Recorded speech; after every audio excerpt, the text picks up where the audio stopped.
Allez, dans un instant, le porte-parole d'Enedis sera avec nous, Laurent Méric. Mais tout de suite, j'appelle Jacques-Jean-Paul Martin, le maire de Nogent-sur-Marne. Bonjour. Oui, bonjour. Merci d'être avec nous. Jacques-Jean-Paul Martin, vous avez décidé, piscine extérieure, on est bien d'accord, de ne plus chauffer votre piscine olympique à Nogent-sur-Marne. Le port d'une combinaison thermique devient obligatoire. Oui. C'est bien cela? Exactement. Et pourquoi? Exactement. Et pourquoi? Le prix, le coût. Non, mais qui est le prix ou le coût, cela ne me concerne pas. Je dis simplement une chose. D'abord, la première des choses que je voulais vous dire, c'est que le terme sobriété, moi, me scandalise. Pourquoi? Pourquoi? Simplement parce que la responsabilité de chacun, quand on veut la susciter, on n'a pas besoin d'inventer un mot qui est la sobriété. Non, c'est pas la sobriété, c'est la responsabilité à laquelle on appelle nos concitoyens. Les collectivités, elles savent ce que c'est la responsabilité. On nous a retiré la taxe d'habitation, on nous a retiré un certain nombre de possibilités de gérer la ville, les villes, et puis maintenant on sort la sobriété. La sobriété, vous m'excusez, mais un ménage qui veut pas gaspiller ce qu'il a, aurait dû déjà prendre la mesure des 19 degrés, aurait déjà dû prendre la mesure des 17 degrés et toute une autre série de choses.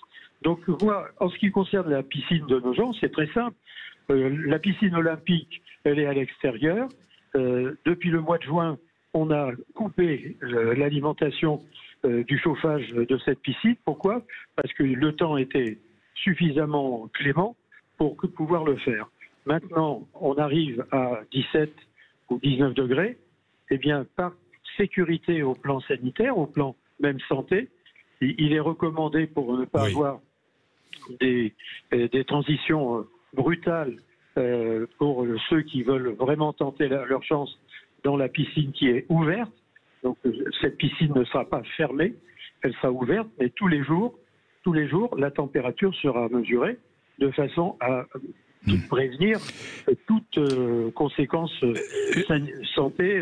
Jacques-Jean-Paul Martin, et pour les élèves qui vont nager, il y a des piscines intérieures, évidemment, hein, à Nogent. Écoutez, nous avons la chance d'avoir un centre nautique qui a 3 piscines. 3 piscines. Comment faites-vous? Comment allez-vous faire? À l'intérieur, la piscine de 25 mètres qui est couverte, elle va se mettre à l'heure de la sobriété. Alors, appelons ça la sobriété. Bon, allez-y. Non, je veux dire par là que la piscine intérieure, elle va être privilégiée pour l'apprentissage. Oui, parce qu'il y a une troisième piscine qui est pour l'apprentissage des enfants, leur natation, pour les clubs qui ont besoin de ligne d'eau. Et nous la contrôlons à 19 degrés. Bon. Pour que tout cela se passe bien. Alors, donc, pour l'administration, maintenant, je voulais, parce qu'il faut que j'aille vite, pour l'administration, votre administration, je vois les recommandations, les premières que nous connaissons, nous saurons plus cet après-midi, mais couper l'eau chaude dans les sanitaires des bâtiments administratifs. Mais écoutez, je vais vous faire une confidence. Quand j'ai lu la déclaration potentielle de Madame la Première ministre, je me suis demandé si elle avait eu notre document qui était passé le 4 au Conseil municipal pour officialiser un certain nombre de mesures. Ah bon. Toutes ces mesures, nous les avons déjà prises. Eh bien, tant mieux. Nous n'avons pas attendu que l'État se mêle de cela. Et par conséquent, le coût des différentes mesures qui sont annoncées est déjà mis en œuvre chez nous. Bon, encouragez vos agents à télétravailler. Alors, c'est pas forcément la meilleure des solutions, parce que ça veut dire que la ville se défausse sur l'agent pour que chez lui, il va forcément consommer plus que ce qu'il consommerait dans la fonction, là où il est au travail. Donc, moi j'ai associé l'aspect télétravail d'abord à des problèmes de santé, à des problèmes de confort, mais pas pour c'est pas ça qui va nous faire les plus grandes économies. Les plus grandes économies, c'est d'arrêter de gaspiller. Bon. Et les familles qui relèvent notamment des classes sociales moyennes ont déjà trouvé ces solutions-là. Bon. Ils les font. C'est l'affaire l'affaire de la machine à laver, par exemple. Quelle est la femme de ménage? Mais bien sûr, Jacques-Jean-Paul Martin, je suis obligé de vous couper, pardon. Excusez-moi, je suis obligé de vous couper parce que le temps presse. Je suis désolé, mais c'est vrai qu'on a parlé de ces machines à laver, mais la vaisselle ou le linge, je suis désolé, mais je voudrais donner la parole à Laurent Méric, qui est porte-parole d'Enedis. Laurent Méric, bonjour. Bonjour. Merci d'être avec nous. On parle beaucoup de sobriété, d'économie. Est-il vrai que Linky va nous couper l'eau chaude? C'est faux. C'est faux. Alors, bon, c'est une fake news. On ne va couper ni l'électricité, ni l'eau chaude, ni l'alimentation des ballons d'eau chaude. Voilà, il faut que les choses soient très claires et je crois qu'elles le sont à partir de ce que je vais vous dire. À travers le compteur Linky, on peut désactiver les ballons d'eau chaude. Alors, pas à travers le compteur Linky. Bon, comment? Ce que nous allons faire. Expliquez-nous. Voilà, je vous explique. En fait, il se trouve que la consommation des ballons d'eau chaude, c'est le deuxième poste de consommation d'électricité. Oui. D'accord. Et particulièrement entre midi et 2, ça représente l'équivalent de la consommation d'une ville comme Paris. Oui. D'accord, sur toute la France. Et du coup, entre midi et 2, en fait, dès 8h le matin jusqu'à 14h, on est sur un pic de consommation. Oui. Ce qu'on s'est dit, c'est que pour éviter, pour lisser ce pic de consommation, qu'il pouvait être utile de ne pas réchauffer l'eau des chauffe-eau électriques, et uniquement des chauffe-eau électriques, qui sont réchauffés par l'intermédiaire de ce qu'on appelle le tarif heure pleine, heure creuse. D'accord ? C'est-à-dire que à partir de midi, et donc dès le 15 octobre et jusqu'au 15 avril 2023... Alors écoutez bien, à partir de midi, dès le 15 octobre... Voilà. Il n'y aura plus le signal d'enclenchement de la réchauffe du cumulus d'eau chaude électrique.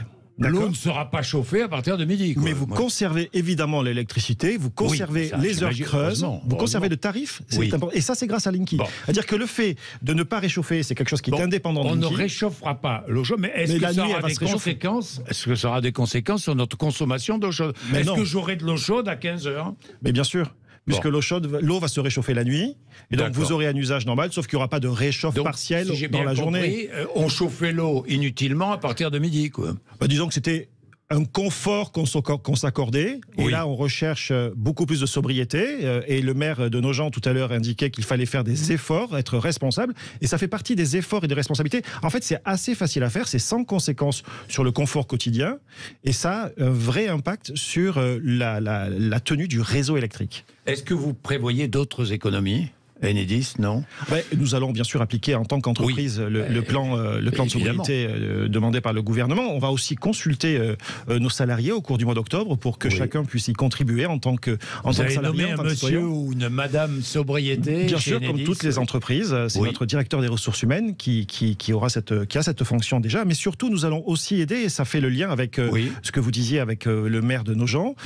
Nous sommes en lien permanent avec les collectivités territoriales, les collectivités locales. Et nous avons des propositions à faire aux élus, aux maires, par exemple sur l'éclairage public. On a une offre à Enedis pour aider les collectivités à éteindre l'éclairage public, par exemple, sur des zones choisies entre minuit et 6 heures. Donc ça, c'est déjà un point qui est... on veut les aider à diagnostiquer, à optimiser et à mesurer leurs efforts en termes d'économie d'énergie et de sobriété. Alain est à Avignon, il est électricien. Bonjour Alain. Oui, bonjour. Alors, couper les ballons d'eau chaude pendant 2 heures, ça ne change rien. Pendant 2 heures, ça ne change rien. C'est ce que nous dit Laurent Méric. Hein. Oui, non, tout à fait, ça change rien. Un chauffe-eau, c'est un accumulateur. Donc, en fait, la première utilisation, quand vous mettez de l'eau froide, en 6 heures, il monte à température. En moyenne, il faut entre 5 et 8 heures, suivant la taille de votre chauffe-eau. D'accord. Et après, il garde la température pendant à peu près 2 jours. 2 jours. Oui, donc ça ne change rien du tout. Alors. Donc c'est pas parce que vous allez couper 2 heures votre alimentation entre midi et 2 que ça va changer grand-chose sur votre consommation d'eau chaude. Après, la coupure n'est pas spécifique à Linky. Le contacteur eau chaude heure creuse, il existe depuis bien longtemps.